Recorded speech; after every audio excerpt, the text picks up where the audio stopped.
So I was thinking this morning, I never did a New Year's resolution, mostly because I think they're corny. I already go to the gym, and in general, I'm a big self improvement guy. Like, I need a white noise app at night to drown out the thoughts of what to do, what to do, what to do. How can something get better? I'm obsessive with those kinds of things. I think it's healthy to a degree, but sometimes it can be a little paralyzing. And so, if anything, I probably need to make an adjustment more so there than anything. But I kind of have one now, which is I'm really gonna try hard to stop qualifying things when it comes to the Leafs. The idea of going, I know the Leafs are first in the standings, right? It's like I'm kind of sick of that talk. I feel as though part of the reason why people are at times hesitant to be critical of the Leafs when they play poorly, or part of the reason why I think genuinely the Leafs have had difficulty maturing is that there is always qualifying because there's this like weird fear that any type of critique or any type of meaningful self-analysis or public self-analysis will lead to a panic, a fervor, a meltdown in the city, right?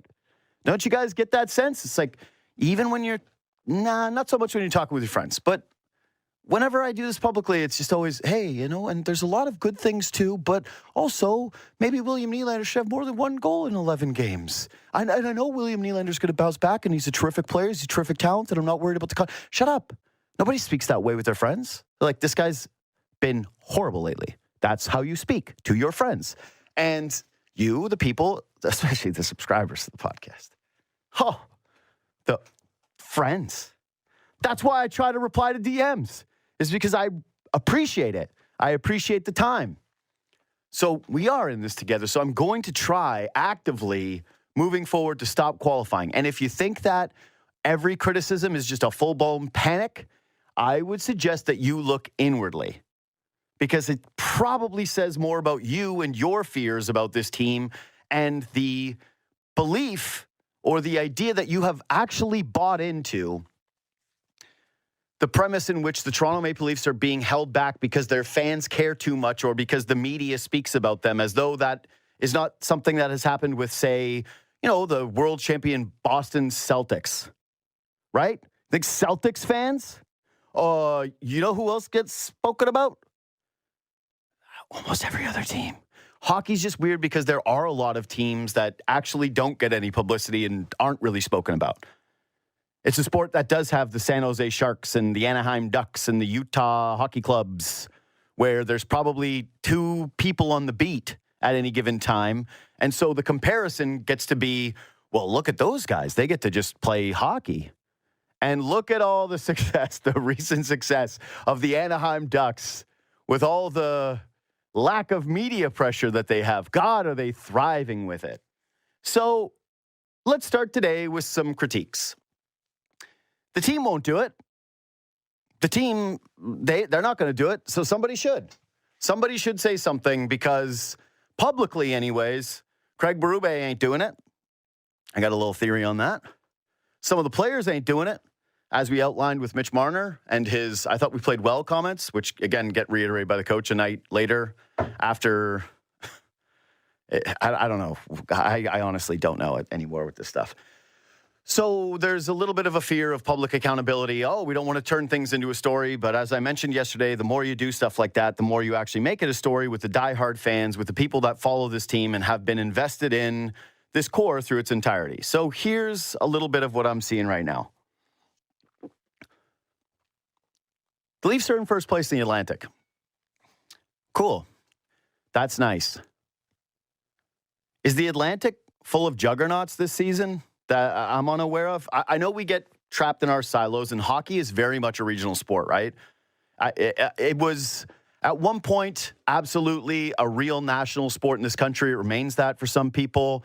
I think that now the fantasy heads, there's diehards that try to watch, as many games as possible, as many teams as possible. There's fantasy people that track the rest of the league.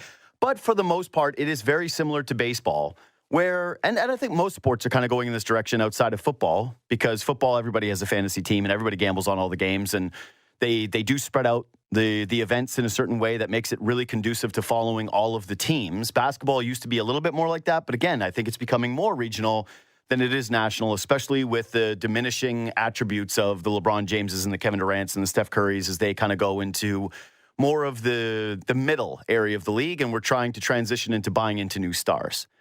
But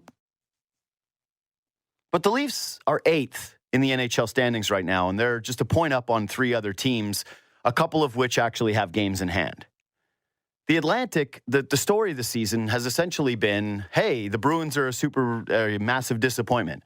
Hey, the Senators are turning it around and getting goaltending now, but they've had large stretches of disappointment. Montreal has gone from a rebuild to potentially a buyer, but ultimately, that's not exactly a juggernaut of a team.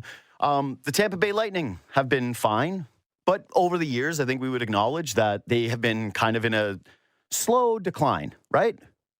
And the Florida Panthers are defending Stanley Cup champions, so I think they're given a little bit of grace when it comes to the up and down nature of their performances so far. Because guess what? When you win, you get the benefit of the doubt that you can do it again, and you certainly do when it comes to back-to-back playoffs where they've been spectacular.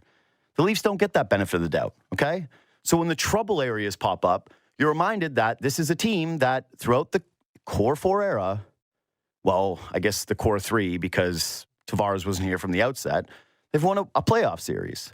So when the trouble signs start to perk up and people talk about the record and how they've done in 1-goal games and how great the goaltending has been, you say, that's fine for a certain amount of time. But now, again, they're 8th in the standings. And if you compare them, as Luke Fox did yesterday, to the other division leaders when it comes to goal differential, they're the group that stands out amongst them as the least impressive. The Capitals are plus 63 in goal differential. The Jets plus 48. The Golden Knights plus 34. The Maple Leafs are plus 8 now. This isn't a team that runs away with a ton of games. This isn't a team that's just browbeating the division. This isn't a team that looks materially different than teams from years past. They've been pretty mediocre, if not, let's be honest, bad for a decent stretch here. Yeah, they ripped off 5 wins in a row, and they deserve credit for that. They deserve credit for the reasons that they're in the standings. But, man, I think it was Ennis that pointed out yesterday that I think they're 2 points better through 45 games, but that's with top 5 save percentages. Their high-danger opportunities have completely shrunk. Myrtle pointed that out yesterday. It's like their first 20 games, high-danger chances at even strength, they were 5th in the NHL. Now, over the last 25, they're 22nd. This team has not been trending in the right direction for a little while now. And you could go, oh, JD, but Matthews has been hurt. You go, yep. When did the power play look the best? It was when Matthews was hurt. It was when he was out. Did the team really suffer in the standings when Matthews was out? No, they were able to win games. They had their moments. They had their flashes. There's a lot of the same problems. Jake McCabe goes out. The blue line looks really thin and seems like it needs some additions on the back end. They still don't have secondary scoring. They've got other guys that are clearly not pulling their weight, i.e. Max Domi, who I think has still 3 goals this season and was signed to what is, for this team anyways, a significant contract at over $3 million a season. The Stars have gone into lulls, and there are games where they disappear at times. The power play has completely dried up. They're 0 for 2 yesterday, and I'm giving them credit because they're hitting posts. And most notably, as of late, and what I have felt the frustration of, and what I have personally felt frustration towards, is that the big change of the offseason was the head coach.